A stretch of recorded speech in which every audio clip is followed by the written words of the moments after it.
ৰাজ্য বিশেষভাৱে আমি ইয়াত এখন কাৰ্যসূচী লোৱা হৈছে ইয়াতে আৰু ৰাজ্যৰ এখনি তিৰংগা পতাকা উত্তোলন কৰা হৈছে।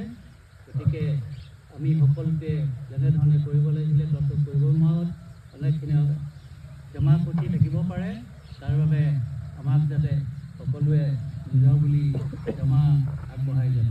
ধন্যবাদ। এতিয়া আমাৰ পতাকাখনি উত্তোলন কৰিবৰ কাৰণে আমি স্থানীয় শিক্ষক তেওঁ আমি নিমন্ত্ৰণ কৰি দিছোঁ, তেওঁ আজি পতাকাখনি উত্তোলন কৰিব। ধন্যবাদ। আজি আশা সিং খেলপথাৰত অনুষ্ঠিত কৰিবলৈ লোৱা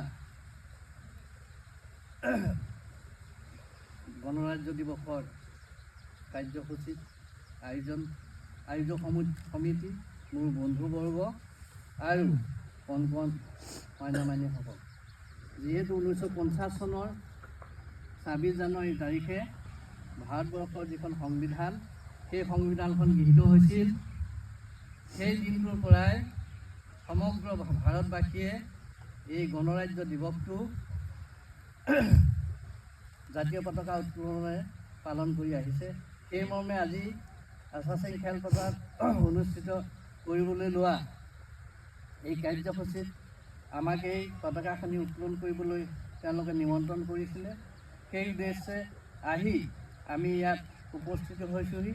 আমি ভালেই পাইছোঁ, যি নহওক এই গণৰাজ্য দিৱসৰ কাৰ্যসূচী নিচিনাকৈ স্বাধীনতা দিৱসৰ কাৰ্যসূচীও বা আমাৰ কণ কণ ল'ৰা ছোৱালী বিদ্যালয়ত থকা বিভিন্ন কাৰ্যসূচী আছে, শিল্পী দিৱস আছে, শিশু দিৱস আছে। এই বিভিন্ন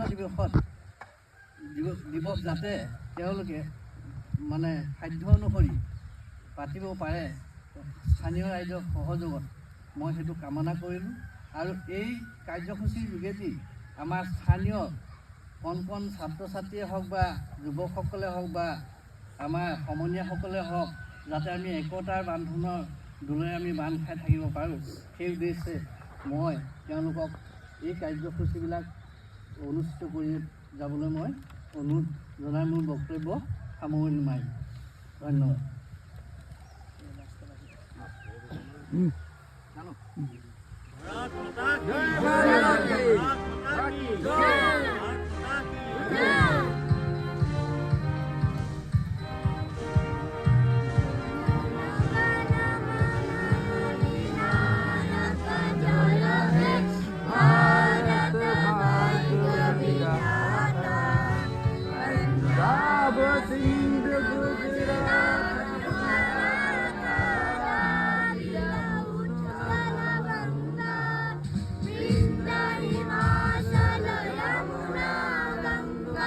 Utsala jalati taranga, tava suvana